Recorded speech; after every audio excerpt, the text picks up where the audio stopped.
area known today as Żurrieq has been inhabited since the Bronze Age by a relatively large population.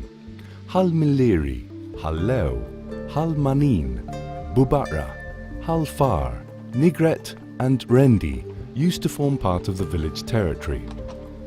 Today, some of these places have become independent villages or hamlets in their own right, whilst others have disappeared or have been integrated to make up the Żurrieq we know today.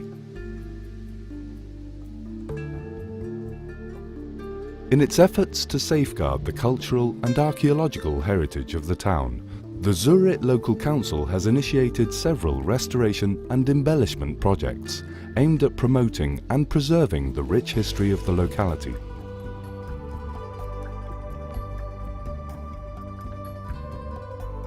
Walking through the streets and alleys of Zurrieq, you will come across various archaeological remains dating back to Phoenician and Punic antiquity, including tombs which contained human remains and pottery.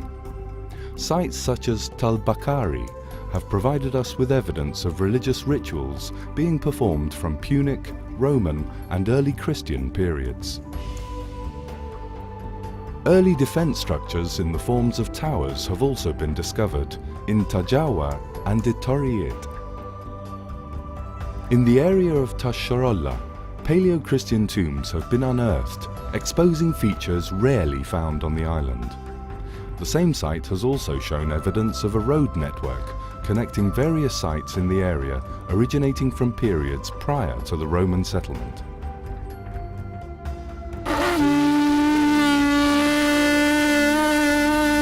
One of the imposing features of the Żurrieq skyline is the Sharolla windmill, built by Grand Master Manuel de Villena in 1724. Administered by the Żurrieq Local Council, this windmill was restored to its original glory and has become a vibrant cultural centre. In 1674, Grand Master Niccolò Cottoner commissioned the first windmill in Żurrieq known as Tal Aret. Another windmill was built in 1724 and was known as Ta Marmara. The fourth windmill that was built during this period is known as Ta Salib, taking its name from a village cross in the vicinity. All four windmills are still standing today. The prosperity that ruled after the Great Siege of 1565 led to the construction of palatial residences in the countryside of the island. The Bubatra Tower, built in 1579, is an imposing honey-coloured limestone castle bearing witness to the opulence of the time. The palace in Nigret was built in 1715 and the armoury too was built in the same period under Grand Master Pinto. During the Second World War, the British Armed Forces used this palace where the Hampshire Regiment was stationed. Żurrieq also hosts one of the 13 towers built by Grand Master Martino de Radan in 1659. The Torre della Guardia di Giorno was meant to monitor the coastal area of the island near Żurrieq.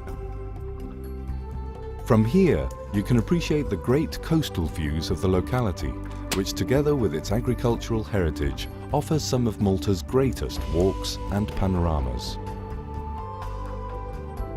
The valley of Wirt Babu, the caves that adorn the blue seas, that gives the Semitic name to the town.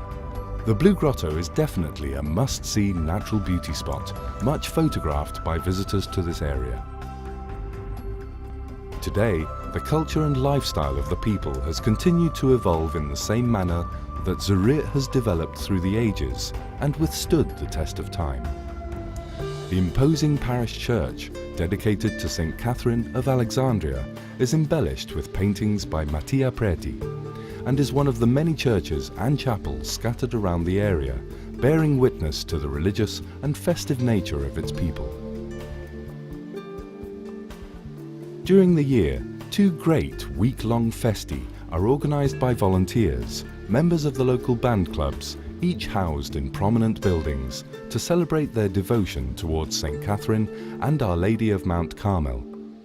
Local brass bands play traditional music along streets decorated with the finest drapes and lights under firework-lit skies. Maltese and tourists alike pack the streets and squares to participate in these events. This is Zurrieq, which welcomes you and beckons you on a walk through the ages.